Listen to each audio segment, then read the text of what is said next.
Hello, my name is Roshni. I work at the flower shop and I am going to go through how I would design a Bear Creek bouquet. Very many of you are familiar with our bouquet that we get from Vicki at Bear Creek Farms. We get these on Mondays and Wednesdays, and right now we're doing a special large bouquet on Wednesdays, which is what you'll see me designing today. These are all local from Stillwater, so we are super lucky that we have access to a local greenhouse.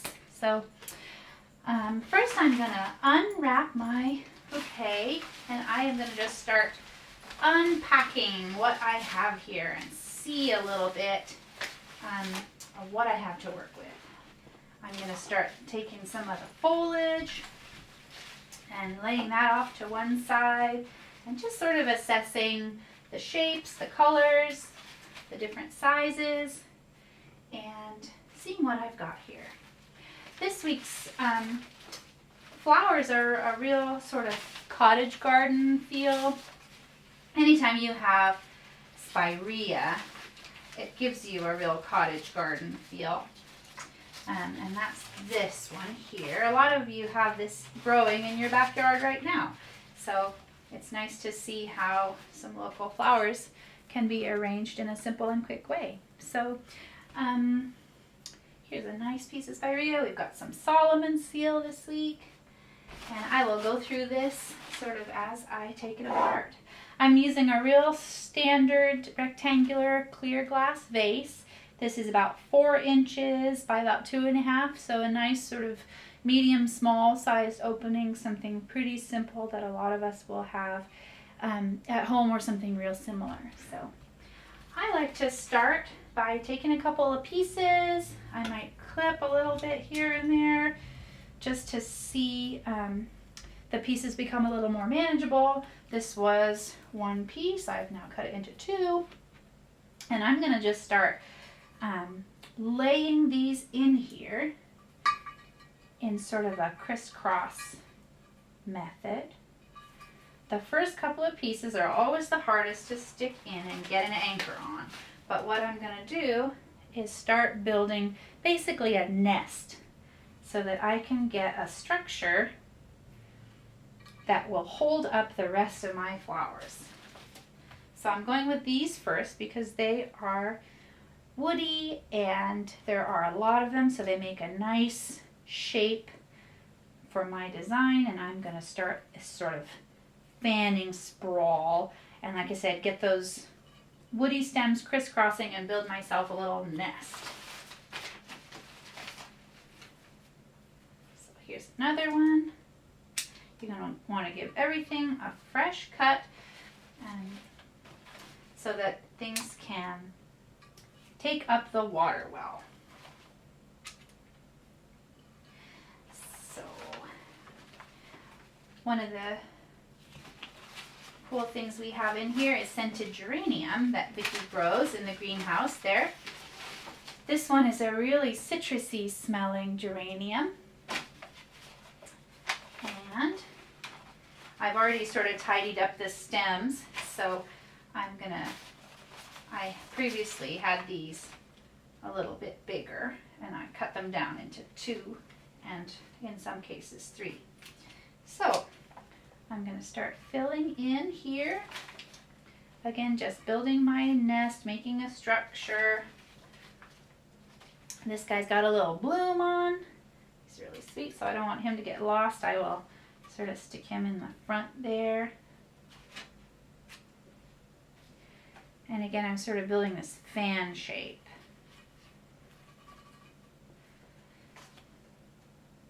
Want to give everything a fresh cut. Things that have been out of water for even just sometimes a few minutes, start creating a seal along the bottom of their stem.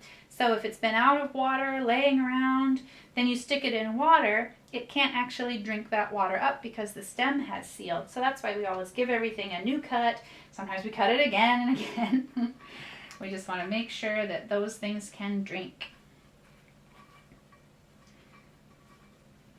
I'm making a forward-facing design so that all of our blossoms are visible from the front.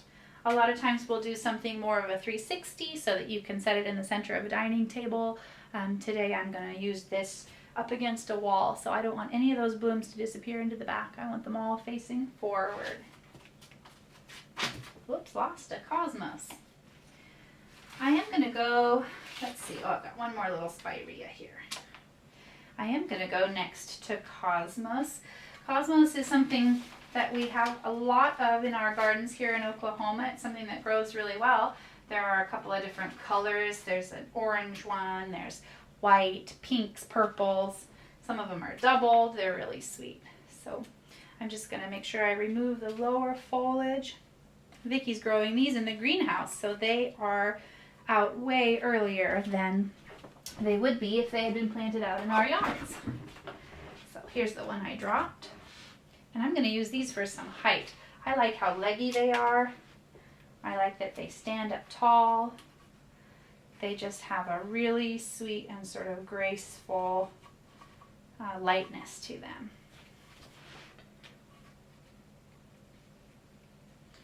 Put those guys sort of together. And I'm going to come over here, tuck a little into the side. From there I'm going to move on to I have two kinds of dianthus in here today. I've got a sort of bubblegum pink, more of a spray dianthus, and then I have the small ball Sweet William in sort of a darker coral color.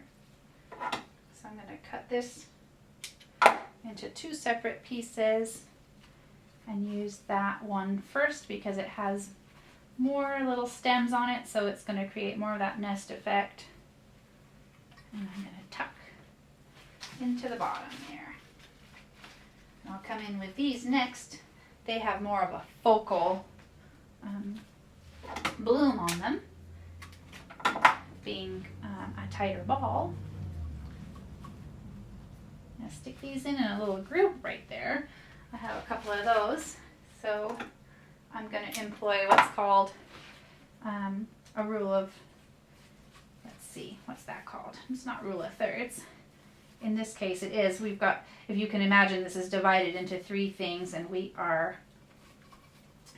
going to, instead of making something super symmetrical, you can think of it as 1, 2, and 3. We're going to do something different than we are in the middle and then on this side. So we're going to put my 3, it happens to be a group of 3, and we're going to use this side as an anchor for that. And then I will mirror that by sticking another one in here on the opposite side and sort of down low. So I've got a higher one, a lower one, I've got a grouping, and then I've got this guy down here to do a little mirror.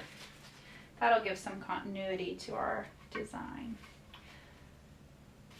Got another little geranium that I will just fill in. The more you tuck into the sides, the more structure you'll have in the center.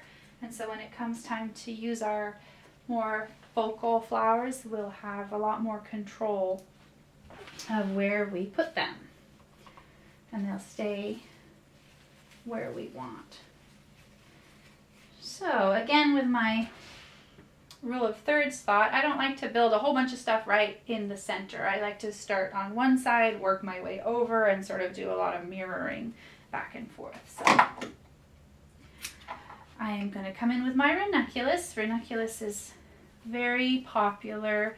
We get lots and lots of calls at the flower shop for ranunculus at all times of year, but they are in season right now, so this is a great time to get them. And speaking of being in season, they are also local, so that means that they are getting picked at their freshest and they're coming to you as quickly as possible, rather than coming from somewhere else in the world where they have gone on a long bumpy ride before they arrive at your house. These have a short ride and therefore will last longer and arrive in better shape. Okay, so I do have a little grouping of these right here. I'm going to bring that guy more over to the side to avoid that center clump.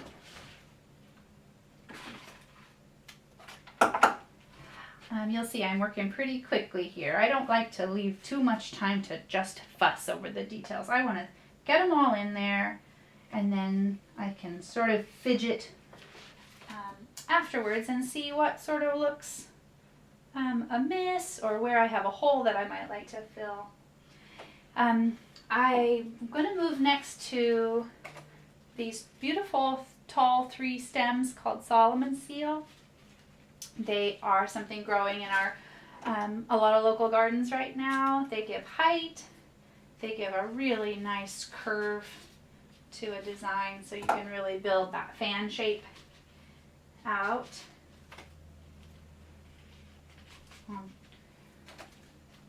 Again, I'm doing 2 on one and 1 on the other to keep that 3 going.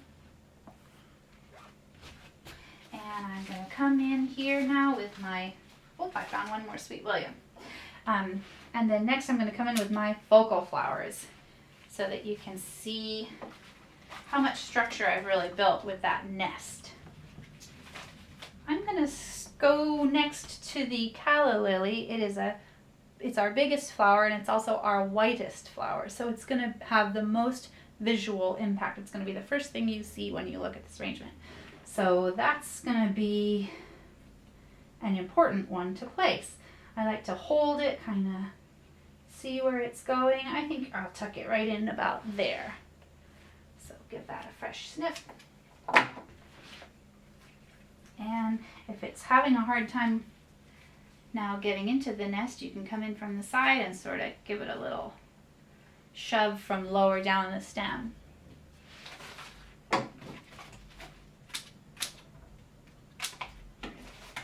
Next, I'm going to come in with my iris.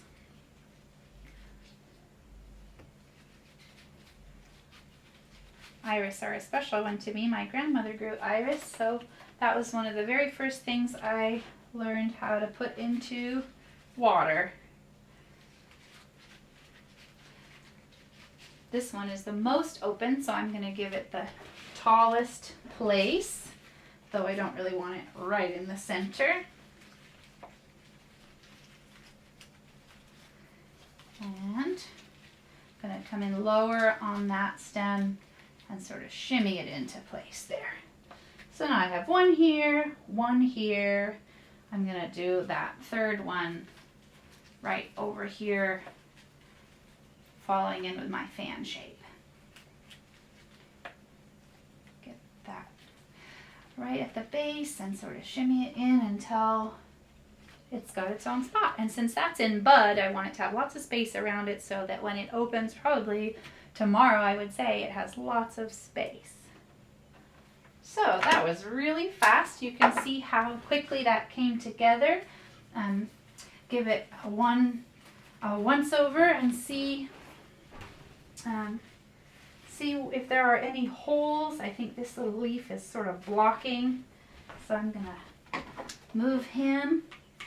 I'm going to actually clip him off and push him down a little deeper there so that nobody's getting squashed.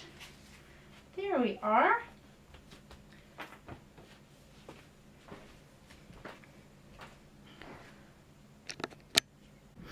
So here's our finished arrangement. We sort of have this fan shape going, and I want to just come in and show you some of the individual blooms.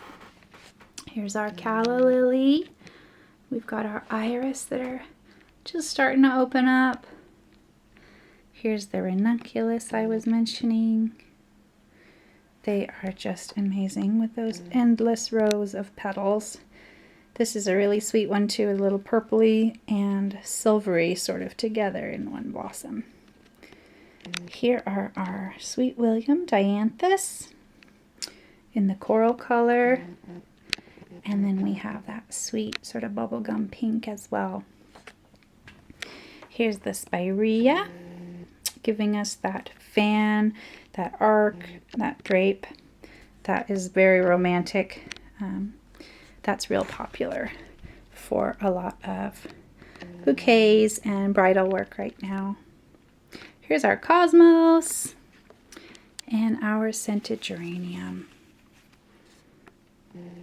Thanks for your time. Thanks for giving us a watch. And thanks again so much for supporting the flower shop. We really appreciate you, especially at this time where everything's a little out of the normal routine. We appreciate you supporting a local business, and that allows us to support the local business of Bear Creek Farms in Stillwater. So we certainly couldn't do it without Vicki at Bear Creek. Thanks so much, and we will see you next week with another video.